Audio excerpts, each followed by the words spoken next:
حضرت صلی اللہ علیہ وآلہ وسلم پر وحی کا ابتدائی دور اچھے سچے پاکیزہ خوابوں سے شروع ہوا۔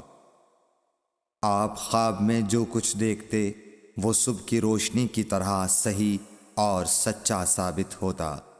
پھر من جانب قدرت آپ تنہائی پسند ہو گئے اور آپ نے غار حرا میں خلوت نشینی اختیار فرمائی اور کئی دن اور رات وہاں مسلسل عبادت اور یاد الہی و ذکر میں مشغول رہنے لگے۔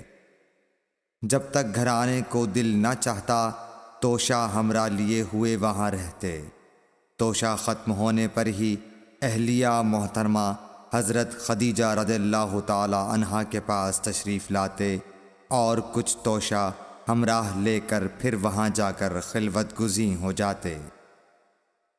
یہی طریقہ جاری رہا یہاں تک کہ آپ پر حق منکشف ہو گیا اور آپ غار حرا ہی میں قیام پذیر تھے کہ اچانک حضرت جبرائیل علیہ السلام آپ کے پاس حاضر ہوئے اور کہنے لگے کہ اے محمد پڑھو۔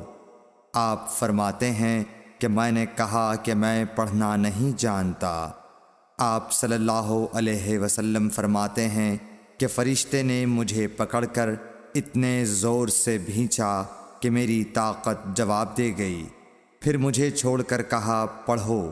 میں نے پھر وہی جواب دیا کہ میں پڑھا ہوا نہیں ہوں۔ اس فرشتے نے مجھ کو نہایت ہی زور سے بھینچا کہ مجھ کو سخت تکلیف محسوس ہوئی۔ پھر اس نے کہا کہ پڑھ۔ میں نے کہا میں پڑھا ہوا نہیں ہوں۔ فرشتے نے تیسری بار مجھ کو پکڑا اور تیسری مرتبہ پھر مجھ کو بھینچا۔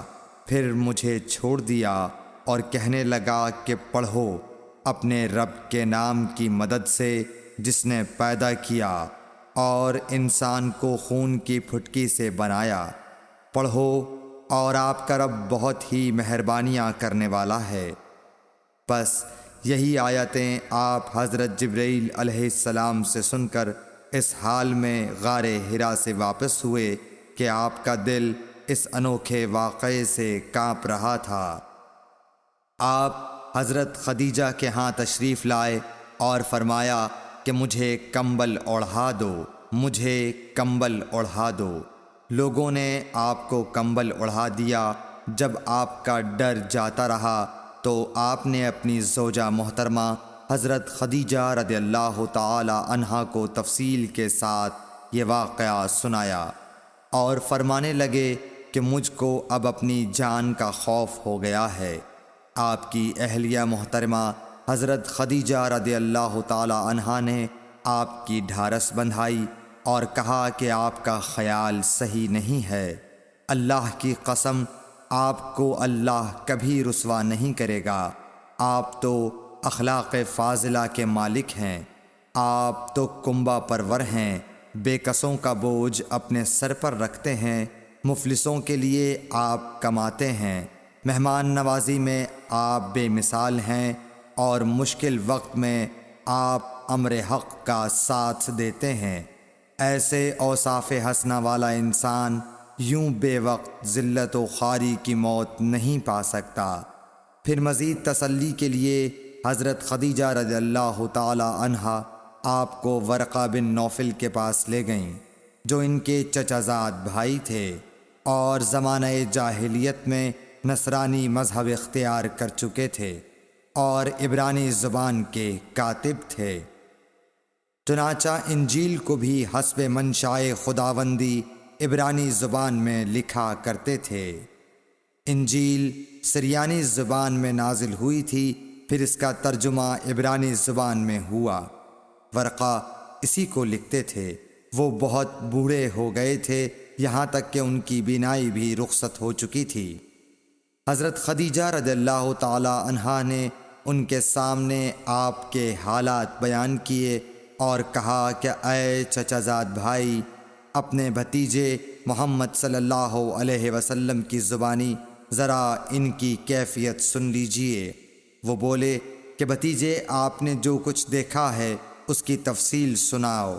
چنانچہ آپ صلی اللہ علیہ وآلہ وسلم نے از اول تا آخر پورا واقعہ سنایا، جسے سن کر ورقہ بے اختیار ہو کر بول اٹھے کہ یہ تو وہی ناموس معزز رازدان فرشتہ ہے جسے اللہ نے حضرت موسیٰ علیہ السلام پر وحی دے کر بھیجا تھا۔ کاش میں آپ کے اس عہد نبوت کے شروع ہونے پر جواں عمر ہوتا، کاش میں اس وقت تک زندہ رہتا جب کہ آپ کی قوم آپ کو اس شہر سے نکال دے گی۔ رسول کریم صلی اللہ علیہ وآلہ وسلم نے یہ سن کر تعجب سے پوچھا کہ کیا وہ لوگ مجھ کو نکال دیں گے، حالانکہ میں تو ان میں صادق و امین و مقبول ہوں۔ ورقہ بولا، ہاں یہ سب کچھ سچ ہے، مگر جو شخص بھی آپ کی طرح امر حق لے کر آیا لوگ اس کے دشمن ہی ہو گئے ہیں۔ اگر مجھے آپ کی نبوت کا وہ زمانہ مل جائے تو میں آپ کی پوری مدد کروں گا، مگر ورقہ کچھ دنوں کے بعد انتقال کر گئے، پھر کچھ عرصے تک وحی کی آمد موقوف رہی۔ صحیح بخاری حدیث نمبر 3۔